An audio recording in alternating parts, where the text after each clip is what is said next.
Once upon a time, in a far-off kingdom, there was a beautiful young girl named Cinderella.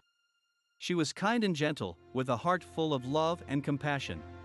But unfortunately, she was forced to live with her cruel stepmother and two stepsisters, who treated her terribly.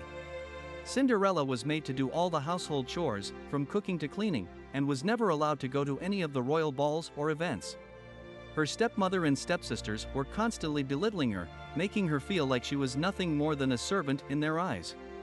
One day, however, a great opportunity presented itself to Cinderella.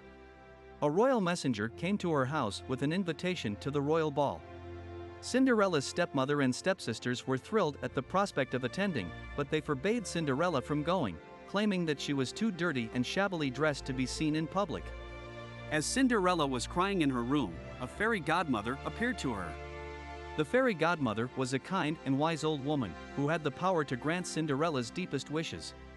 With a wave of her wand, the fairy godmother transformed Cinderella's rags into a beautiful gown, and her old shoes into glass slippers. Cinderella was stunned at the transformation.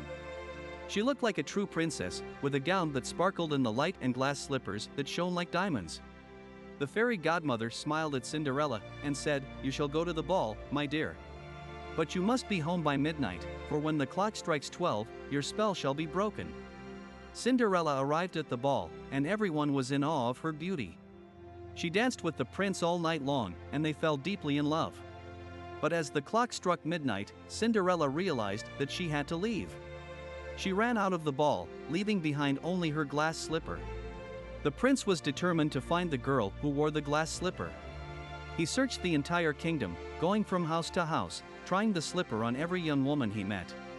Finally, he arrived at Cinderella's house. Cinderella's stepsisters were ecstatic at the prospect of marrying the prince, and they did everything in their power to try to fit into the glass slipper. But the slipper was too small for them, and it only fit Cinderella. The prince recognized her as the girl he had been searching for, and they lived happily ever after. And so, Cinderella's kindness and bravery had won her true love and happiness.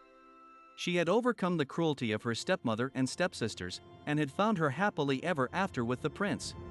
The story of Cinderella is a timeless tale of love, kindness, and magic, and it will continue to enchant generations for many years to come.